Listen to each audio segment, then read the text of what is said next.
안녕하십니까. 교과 공부 시간입니다.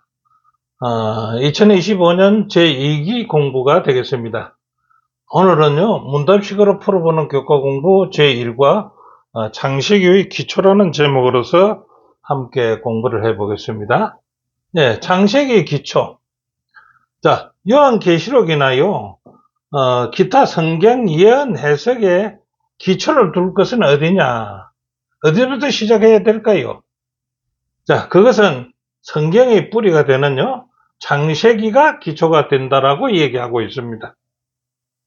그래서 이 창세기 이해 없이는요, 요한계시록이나 어떤 것에도 이해하기가 어려울 것이다라고 얘기하고 있습니다. 자, 두 번째는 요한계시록 연구에요, 창세기와 유사한 내용은 어떤 것들이 있길래 그렇게 하는가? 창세기는 세상이 어떻게 죄악의 혼돈 가운데 빠지게 되었는지를 창세기에서 보여주기 때문입니다. 두 번째는 요한계시록에 언급된 많은 핵심 개념들은요, 어떤 행태로든 창세기에 나타나 보인다는 것입니다. 그래서 창세기가 기초가 된다. 이번 주는 계시록의 핵심이 되는 몇 가지 개념을 연구하면서 어떤 이해도 할 수 있는지를 한번 살펴볼까요? 자, 요한계시록의 뒤에 숨어진 오래된 기초를 이해하게 될 것이고요. 두 번째는 계시록의 수많은 미묘한 의미를 보면서 가장 중요한 요점을 이해하게 될 것이고요. 세 번째는 각각의 개념들을 연구하면서 인간의 본성과 하나님의 속성도 알 수가 있게 될 것이고요. 또 우주 가운데서 벌어지고 있는 우리의 삶에서 일어나는 선악의 싸움의 본질에 대해 중요한 교훈을 연구하게 될 것이라는 겁니다. 자, 요지는요, 창세기의 죄를 범하게 했던 전략은요, 요한계시록에서도 여전히 그 전략을 쓰는 것이 사탄이라는 것입니다. 오늘 기억절은요, 이튿날 요한의 예수께서 자기에게 나오심을 보고 이르되, 보라, 세상 죄를 지고는 하나님의 어린 양이라고 불렀습니다. 자, 첫째 날요, 첫 번째 언급의 원칙은 뭐일까요? 성경의 전체 내용을 추려서 서술해 놓은 개론적 책은 어떤 책인가? 앞에서 보았던 것과 같이 성경 전체 내용의 개론은요, 창세기에 두었다는 것입니다. 그래서 예언 연구의 창세기는 기본 원칙이 된다라고 얘기하고 있습니다.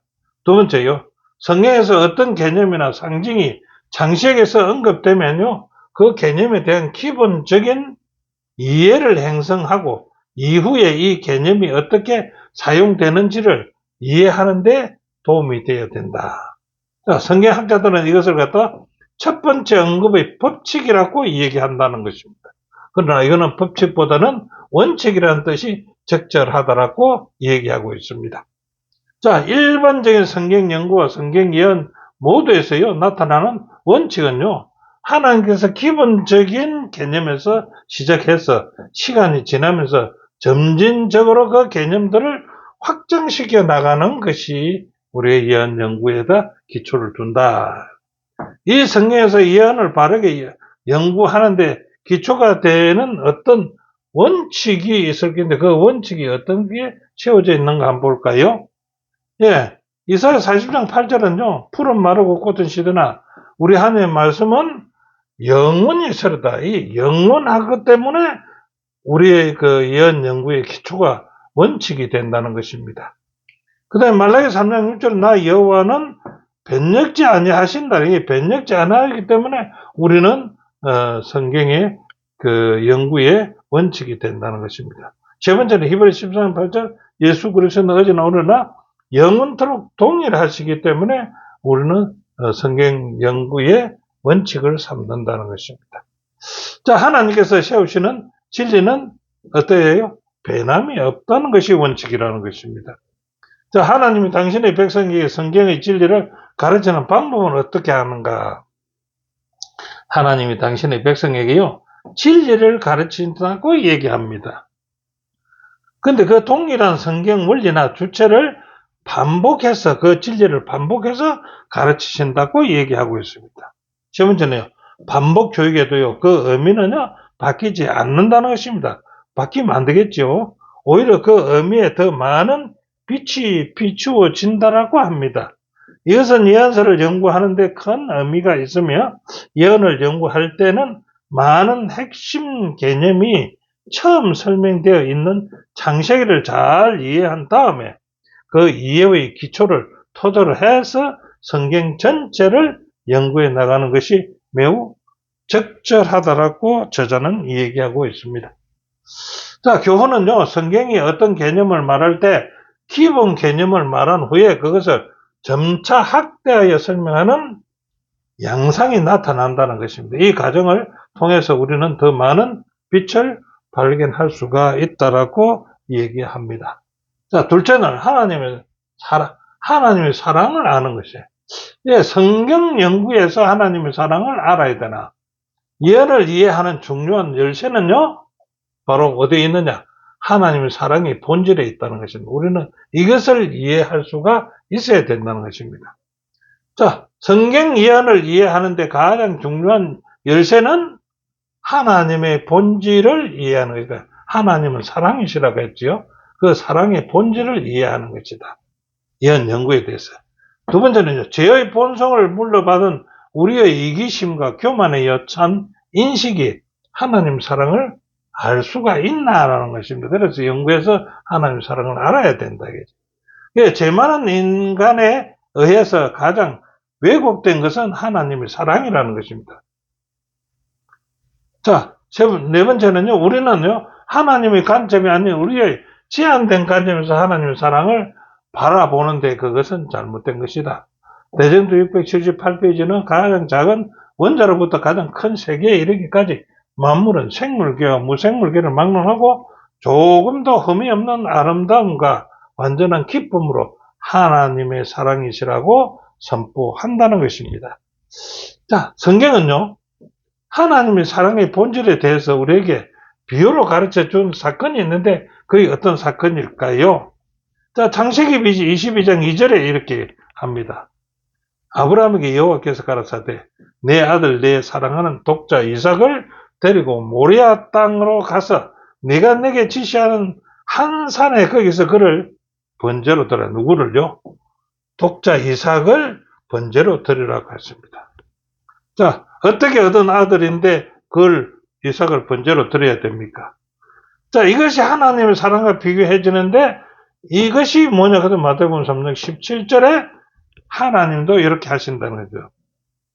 자, 마태복음 3장 17절, 마가복음 1장 11절, 누가복음 3장 22절에 보니까요, 하늘로서 소리가 있어서 말씀하시는데 이는 내 사랑하는 아들이요 내 기뻐하는 자라라고 하시더라 이겁니다. 그 내 사랑하는 아들, 내 기뻐하는 자가 어떻게 하느냐? 요한복음 3장 16절을 보니까 하나님이 세상을 이처럼 사랑하사 독생자를 주셨으니 왜 주셨느냐? 이는 저를 믿는 자마다 멸망치 않고 영생을 얻게 하려 하심이라. 이 주신 것이 우리를 멸망치 않고 영생을 얻게 한다는 것은 뭡니까? 독생자를 번제로 드린다는 것입니다. 그래서 이삭이 번제로 드린 것과 예수님, 하나님의 독생자가 번제로 드린 것이 이것이 하나님의 사랑을 나타내는 것이다 라고 얘기하는 것입니다. 하나님의 사랑과 아브라함의 사랑은 어떻게 다를까? 이 두 가지 사건에서 서로가 다른 점은 뭐가 있느냐 이겁니다. 자, 하나님의 사랑은요, 무조건 하고 베푸시는 사랑이라는 것입니다. 또 자기 희생적인 사랑이라는 것입니다.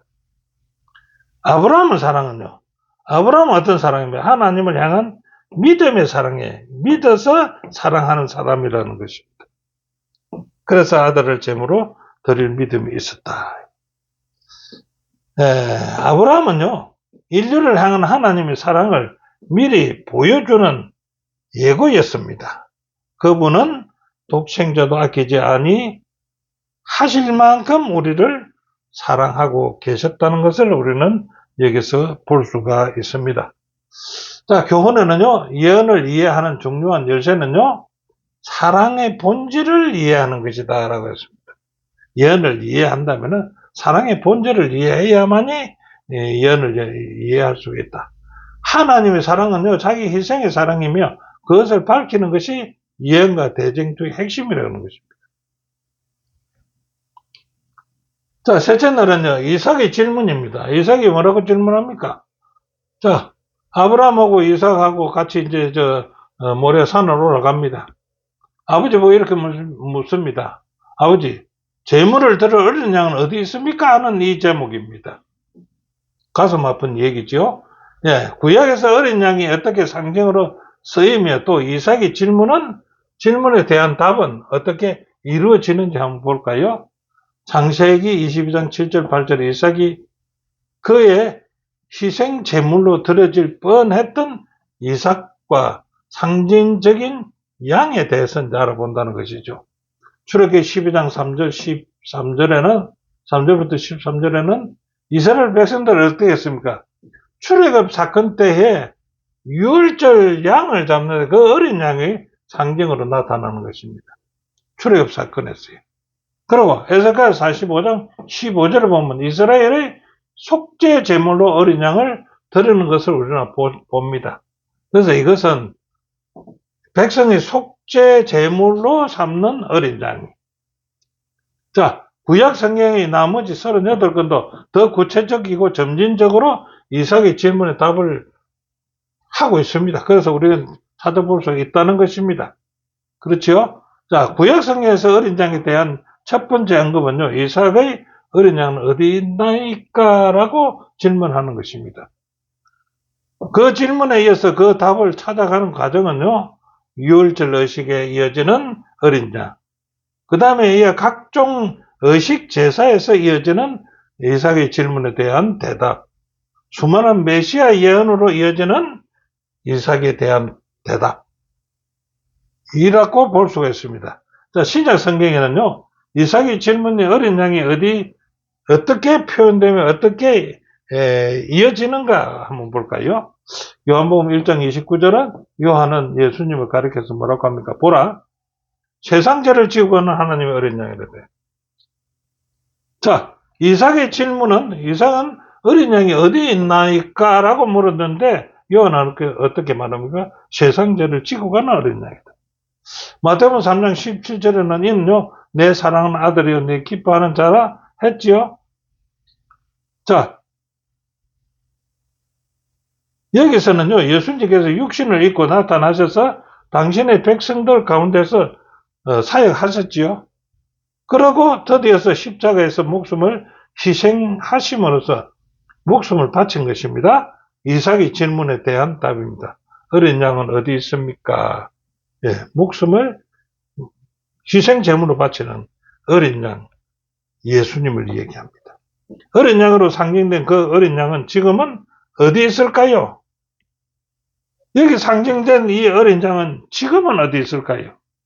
계시록 5장 6절 7절을 보니까 내가 또 보니 보좌와 내 생물과 장로들 사이에 누가 있더라? 어린 양이 섰더라 이겁니다. 그런데 그걸 보니까 누구라? 일찍 죽임을 당한 것 같더라. 예수님을 얘기하는 거죠. 지금은 하늘 보좌에 있다라는 것입니다. 자, 교훈은요. 창세기에 주어진 어린 양에 대한 질문에 성경은 어린 양이 우리의 대속자임을 밝히죠. 이 사실을 요한은 계시에 나타난 어린 양을 더 잘 이야기해 준다는 것입니다. 자, 넷째 날 죽음의 문제. 예.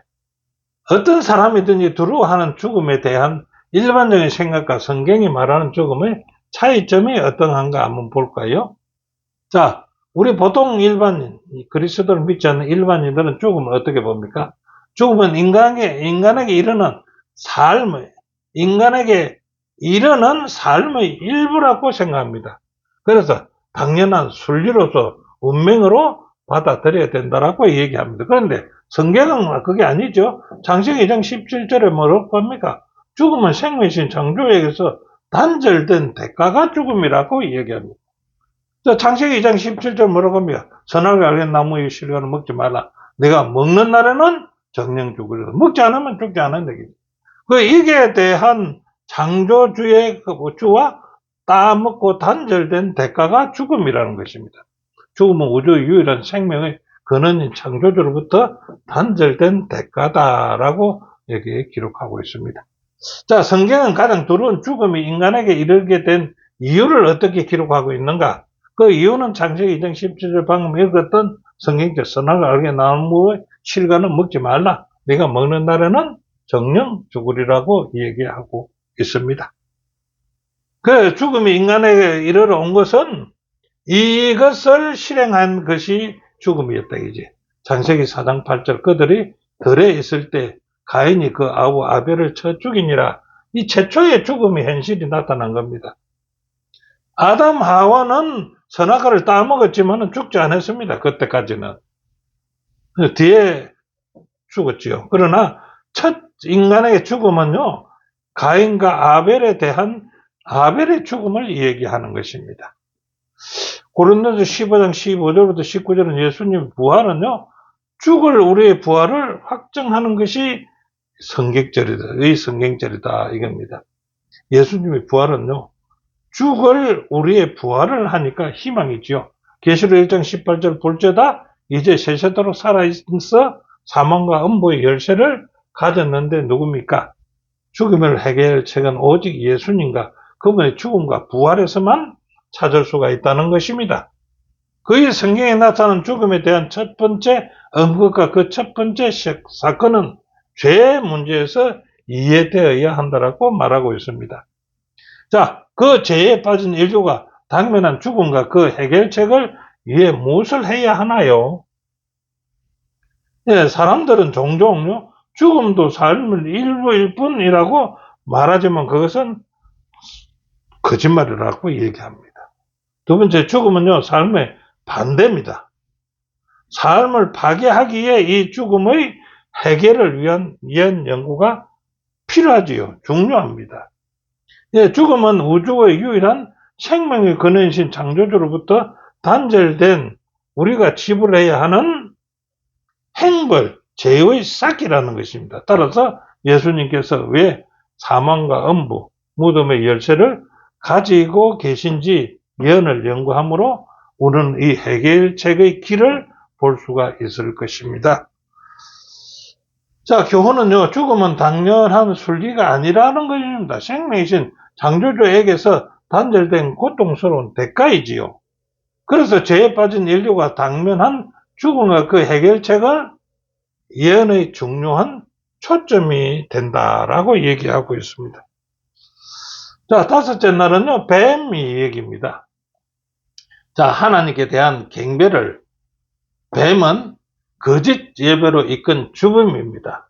그 선동자가 됩니다. 창세기 3장 4절에 이렇게 합니다. 뱀이 여자에게 이르되 너희가 결코 죽지 아니하리라. 죽지 아니하리라. 뱀이 그렇게 말합니다. 그래서 하울을 선동하는 거지요. 누가복음 4장 7절 뱀 사탄은 내가 만일 내게 절하면 이 천지를 다 내게 주리라 했습니다. 이 누굽니까? 사탄이 예수님에게 나에게 절하면, 나에게 경배하면 이 천지를 다 내게 주리라고 예수님을 꾀는 겁니다. 자, 그래서 요 뱀, 사탄을 한번 알아본다면은 어떻게 해요? 계시록 13절 4절에 용이 짐승에게 권세를 주므로 용에게 경배하라.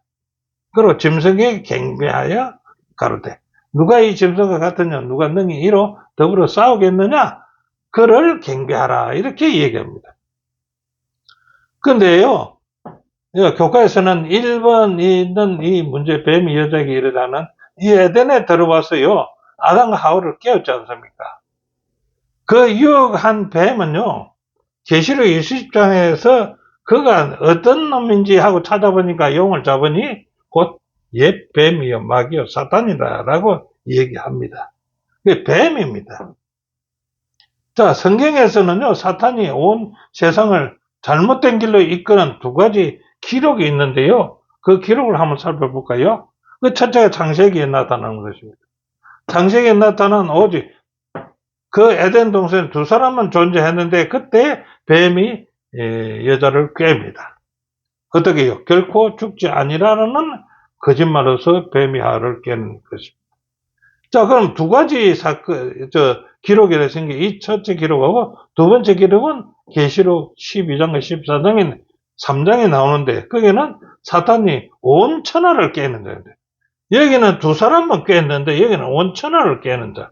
그게 누굽니까? 사탄 뱀입니다. 네, 그래서 어떻게 합니까? 짐승의 근세에게 온 땅이 놀라며 따르도록 능력을 주는 자로 등장하는 것의 기록입니다.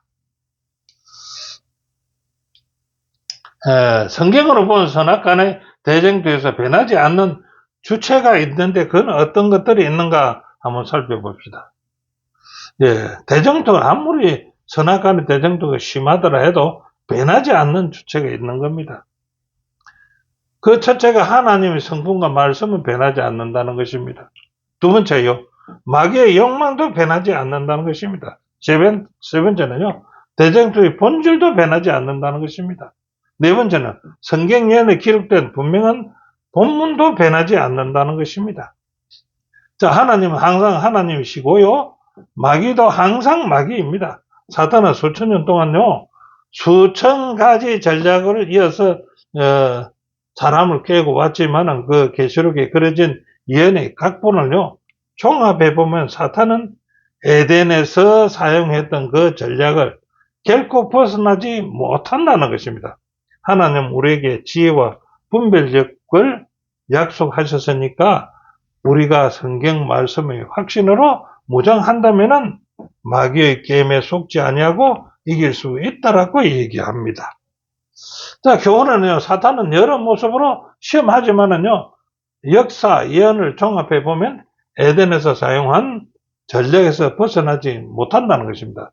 말씀을 읽고 준비할 때 게임에 속지 않을 것이라고 얘기합니다. 그래서 우리는 말씀을 연구해야 된다. 자, 결론을 보면은요, 오늘까지 배운 결론은 요한계시록의 몇 가지 큰 개념은 장세기에 기초를 하고 있다는 것을 배웠습니다. 두 번째는요, 그것은 이후에 성경에서 확대하여서 설명이 되는데 더 많은 빛을 우리는 받을 수가 있다라고 했습니다. 세 번째, 예언을 이해하는 열쇠는요, 하나님의 사랑의 본질을 아는 것이고요, 하나님이 자기 희생의 사랑이 예언과 대쟁투의 핵심이라고 얘기합니다. 네 번째는요, 하나님 우리의 대속자인 어린 양이고요, 이것은 인류의 죽음의 문제에 대한 답을 준다는 것입니다. 다섯 번째는 이 개념들은요, 인간의 본성과 하나님의 속성, 그리고 대쟁투의 본질에 대한 중요한 교훈을 우리에게 준다는 것입니다. 그래서 우리는 성경 연구를 열심히 해야 된다고 합니다. 자, 오늘 교과의 공부는 여기까지입니다. 함께 공부해 주신 여러분 대단히 감사하고요. 3과에서 다시 뵙겠습니다. 안녕히 계십시오.